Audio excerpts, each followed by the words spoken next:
morning guys! Teacher A here and welcome to Gurong Pinoy sa Amerika.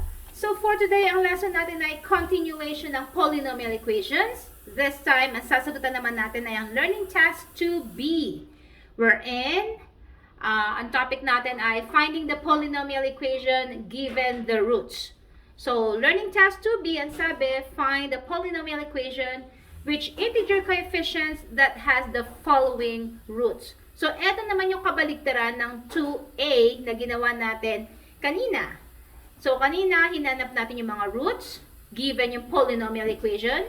This time, given naman yung mga roots, hahanapin natin yung equation. Mas madali lang siya. Okay?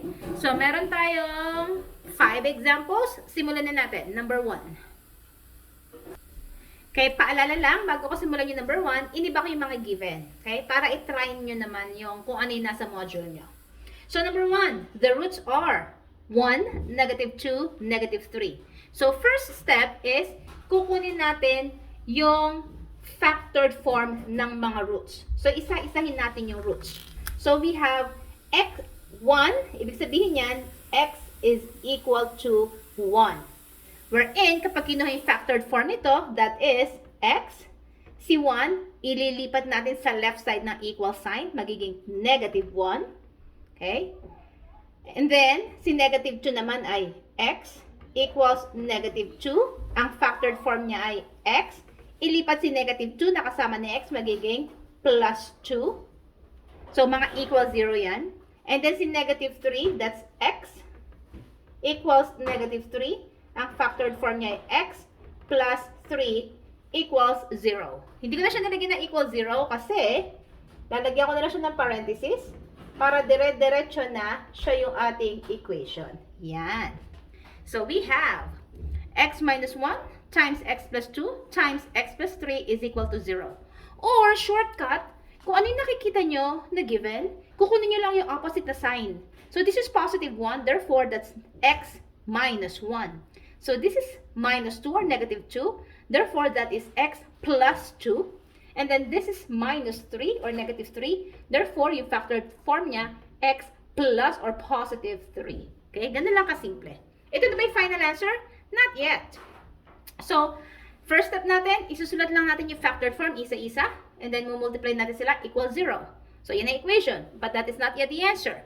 Second step, i-multiply natin yung mga factors. Etong mga binomials na given using FOIL method. So, hindi natin siya mamultiply ng sabay-sabay. Ito muna yung i-multiply natin. Okay? So, we have here, using FOIL method, first to first, x times x ay x squared. And then, outer, first to second, x times 2 ay 2x. And then, inner, second to first, negative 1 times x ay negative x. And then, negative 1 last, times positive 2 ay negative 2. Then, combine similar terms, we have x squared plus 2x minus x ay isang x na lang, minus 2. So, ito yung product ng first two factors. And then, meron pa rin tayong x plus 3 is equal to 0. So, ganun din ang gagawin natin. I-multiply natin siya isa-isa by using the distributive property. So, x squared times x ay x cubed. And then, x times 3 ay 3x squared. And then, second term na tayo. X times x ay x squared. And then, x times 3 ay positive 3x. So, tapos na tayo sa middle term. Sa last term na tayo. Negative 2 times x ay negative 2x. Negative 2 times 3 ay negative 6. And then, equals 0. And then, combine similar terms. Yung may mga squared, tsaka yung x lang. So, x cubed, walang kapareho. Just copy it. Bring it down. And then, 3x squared plus x squared, may 1 yun. Plus 3 is 4. And then, kopyahin si x squared. Then, 3x minus 2x. That's positive 1x or simply positive x. And then, just bring down minus 6 is equal to 0. Therefore, ito yung polynomial equation na hinahanap natin given the roots 1, negative 2, and negative 3. Ganun lang siya kasimple. Ia-apply nyo lang yung multiplication of polynomials at saka yung mga special products na pinag-aralan nyo sa special products and factoring. Okay? Next, number 2. Okay, ang given natin ay positive, negative 2, and 3. By the way, nakalimutan kong i-mention kanina nung example number 1, kung ilan yung roots na given, iyon yung degree ng polynomial equation na hinahanap natin. Halimbawa, sa number 1, tatlo yung roots natin, di ba? 1, negative 2, negative 3. So, tatlo ang roots. That means, ang highest exponent ng equation na hinahanap natin ay 3. Okay? So, number 2, tatlo rin ang roots. Bakit naging tatlo? Dalawa lang ang nakikita ko, ma'am. Eh kasi, si 2, dalawa siya. Isang positive, isang negative. Kung paghihiwalayin natin to, that is positive 2, negative 2, tsaka 3. Okay? So, i-rewrite ko lang para makatipid ako sa space.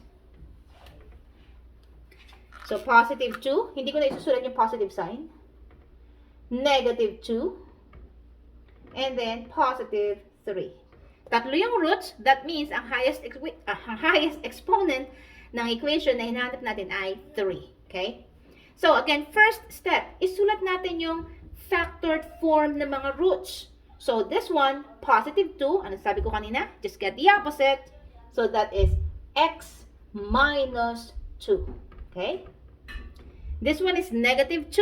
Ano yung opposite na negative 2? Positive 2. So, therefore, that's x positive 2 or plus 2. This one, positive 3. Ano yung opposite? Negative 3. So, that's x negative or minus 3. And then, equate natin siya sa 0. So, ayan na yung ating equation. But then, kailangan natin i-solve tong mga factors natin. So, dun mo tayo sa first two. Anong napansin natin? Parehong-pareho sila, magkaiba lang ng sign. So, this is sum and difference. So, paano natin isosolve yan? Special product formula. Sum and difference of two binomials. Paano? First to first, last to last. Okay? Kapag sinabing special product formula, shortcut ng pagmumultiply. Again, first to first, that's x times x, x squared. And then last to last, negative 2 times positive 2 ay negative 4. Okay? So, sa first two pa lang yan. Meron pa tayong x minus 3 is equal to 0. And then, using distributive property dito, x squared times x ay x cubed. X squared times negative 3 ay negative 3x squared. And then, kay negative 4 na tayo. Negative 4 times x ay negative 4x. Then negative 4 times negative 3 ay positive 12. Equals 0. May similar terms ba? Wala. So therefore, ito na yung ating final answer. Ito na yung ating equation. Again, ang highest exponent ay 3. Okay? Ganun lang kasimple. Next, number 3. Okay, number 3. Positive negative 1, positive negative 2. Again, pwede natin paghiwalay-hiwalayin to para makita natin kung ilan talaga yung roots. So, meron tayong positive 1, negative 1, positive 2, and negative 2. So, first step, kunin ulit natin yung factored form. Again, kunin lang natin yung opposite sign. So, this is x minus 1 kasi positive siya. Ito naman, negative 1. Therefore, that is x positive or plus 1. And then this one, positive 2. So, x minus 2. And then ito namang minus 2 or negative 2, magiging x plus 2. Okay? Equals 0. Yan na ba final answer? Hindi pa. Next, isolve natin siya. So, yung first two binomials, again, sum and difference of binomials siya, two binomials. Pati itong last two, sum and difference din siya. So, special product formula, shortcut. First to first, last to last. Pareho sila. First to first, last to last. Paano ba malalaman kung kailan gagamitan ng ganon? Pag yung given ay parehong-pareho na magkaiba lang ng sign or ng operation in between. Okay? So, first to first, x times x ay x squared. Last to last, negative 1 times 1 ay negative 1. Okay? So, yan ang product ng first two factors. Yung last two factors, same procedure. First to first, x times x ay x squared. Negative 2 times positive 2 ay negative 4. Then, equals 0. So, this time, yung dalawang binomials, yun naman yung i-multiply natin using distributive or using FOIL. X times x, first to first. X squared times x squared ay x to the fourth. Then, outer, x squared times negative 4 ay negative 4x squared. And then, inner, negative 1 times x squared ay negative 1x squared or simply negative x squared. Then last, negative 1 times negative 4 ay positive 4 is equal to 0. Combine similar terms. So we have here x to the fourth. Negative 4 plus negative 1 or negative 4x squared minus x squared. Both negative, i-add. So negative 5x squared. And then copy plus 4 equals 0. So therefore, ito yung ating quadratic equation. Ang ating polynomial equation. Again, highest exponent is 4 kasi 4 ang ating roots. Okay? Next, number 4. So, paano naman kapag may fraction? Kapag ang root niya ay fraction katulad ng number 4. 1, negative 2, negative 1 half. So, isulat nga natin yung may x. So, si 1, that means ang value ng x ay 1. Right? Sa pangalawa, ang value ng x ay negative 2. Pangatlo, ang value ng x ay negative 1 half.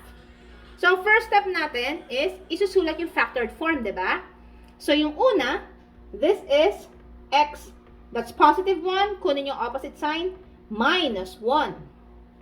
Negative 2, kunin yung opposite sign, that's x plus 2. Now, paano naman to? So, si x equals negative 1 half. Kapag kinuha yung factored form niya, naka-equate sa 0, that's x plus 1 half equals 0. Para hindi tayo mahirapang mag-solve ng maraming fractions later, pag multiply, pag-add, or pag minus, dito pa lang, alisin na natin yung denominator. Multiply the whole equation by your denominator, which is 2. Yan. So, therefore, ito, magiging x times 2 ay 2x. 1 half times 2, makakancel out yon. Matitira si 1. And then, equals 0. So, therefore, ito ang ating factored form. We have 2x plus 1. Okay? Then, equals 0. So, dito pa lang, wala na tayong fraction. Wala nang denominator. So, madali nang mag-multiply. Okay? So, first two terms tayo. Using FOIL. So, we have here x times x ay x squared. X times 2 ay positive 2x. Negative 1 times x ay negative x. Negative 1 times positive 2 ay negative 2. Combine similar terms, we have here x squared plus x, 2x minus x ay x, minus 2. Yan. So, yun yung product ng first two factors. And then, kopyahin natin yung last factor natin na 2x plus 1 equals 0. Multiply natin using distributive property. So, x squared times 2x ay 2x cubed. Then, x squared times 1 ay x squared lang pala. Next, sa second term na tayo. X times 2x ay 2x squared. And then, x times 1 ay positive x. Next, last term na tayo. Negative 2 times 2x ay negative 4x. Negative 2 times 1 ay negative 2. And then equals 0. Now, combine similar terms. Yung naka-x squared at saka yung may x lang. So, bring down yung walang katulad. 2x cubed. X squared plus 2x squared. May isa, may dalawa rito. Pagsamahin, tatlo na sila. 3x squared. X minus 4x. So, 1 minus 4 is negative 3x. And then, kopyahin si minus 2 is equal to 0. So, therefore, eto na yung ating equation. We have 2x cubed plus 3x squared minus 3x minus 2 is equal to 0. Okay, so yung number 5 ay kapareho lang pala siya ng number 4. So, hindi ko na siya gagawin. Okay? Gagamitin nyo na lang yung katulad ng strategy na ginamit natin sa example number 4. So, that's it. So, kung nakatulong ang aking video sa inyong lesson, sa inyong module, kindly give me a like para share to ni YouTube sa iba. And please, I'm inviting you to subscribe sa aking YouTube channel, Teacher A, Gurong Pinay sa Amerika, kung hindi pa kayo member ng aking community. And also, please like my FB page. Same name, Gurong Pinay sa Amerika by Teacher A. Okay? So, that's it. See you in my next video. Paalam!